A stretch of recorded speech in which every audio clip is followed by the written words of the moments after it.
Okay, let's talk about theater camp. Just real quick, subscribe if you can. Once I reach 1,000, somebody's going to get a gift. You subscribe, you will have a chance to win that gift. I don't know, I'm really desperate. I'm getting no subscribers. I'm struggling out here. So let's see what we can do, y'all. Subscribe for me. Do me a favor, please. Anyways, this movie, Theater Camp. I don't like to make crazy, inflammatory, hyperbolic statements, but Theater Camp might be my favorite movie this year. Some of that might be a little biased. I was in a performing arts summer camp growing up. Granted, it wasn't an overnight camp, but that environment is something that I'm used to. It does hit a soft spot with me, but I think even beyond that, I think this movie was very, very well done. It had the person I would consider to be the GOAT of mockumentaries involving teenagers, and that is Jimmy Tatro. I think that's how you pronounce his name. It had one of the GOATs of movies involving adolescents, whether they be children or teenagers, in Molly Gordon. It had one of the GOATs of broke characters trying to get a job in Iowa Debris, and the cast here is just a bunch of people that you've seen in other stuff that you probably like. That cast is also mostly responsible for the making of the movie, and you can tell this was a project that was very close to home for them. I'll give a little summary for this movie because it is a lesser known movie this summer, but Theater Camp is basically about a theater camp where there's this matriarch who's like the leader of the camp.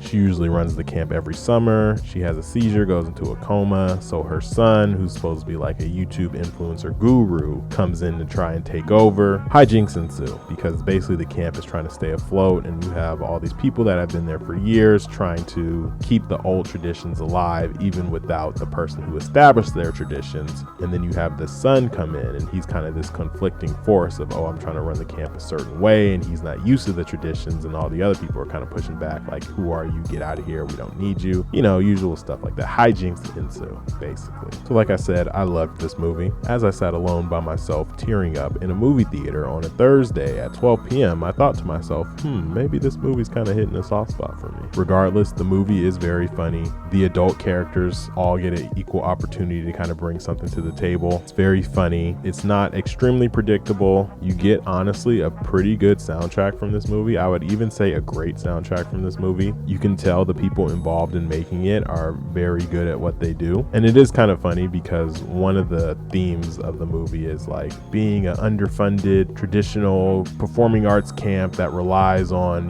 just doing the right thing and doing it the right way just to keep it afloat because people have all these cherished memories involved, versus the outside force of people who do performing arts just for money and greed, and they are funded well, but they're like very square and they're kind of missing the whole point of performance and missing the whole point of art. And I thought it was funny because probably most of the people that made this movie were probably more involved with camps that aligned with the second thing that I mentioned. No shade, but the people that made this movie probably could form a Nepo Baby Avengers. But god damn it, did they make this movie relatable for people like me who experience the former instead of the latter. The movie's honestly very satisfying. I don't even find myself being like, man, I wish there was a sequel, which is rare for me because I actually like sequels. I'm not someone that's like, everything doesn't need a sequel. Usually I'm kind of like, give me a sequel. I want to see more. If I like something, why would I not want more of it? But for this movie, it ended and I was kind of like, wow, like it just kind of ended and it was very satisfying and everything concluded and came together very well. You also get some pretty unique themes and relationships in this movie.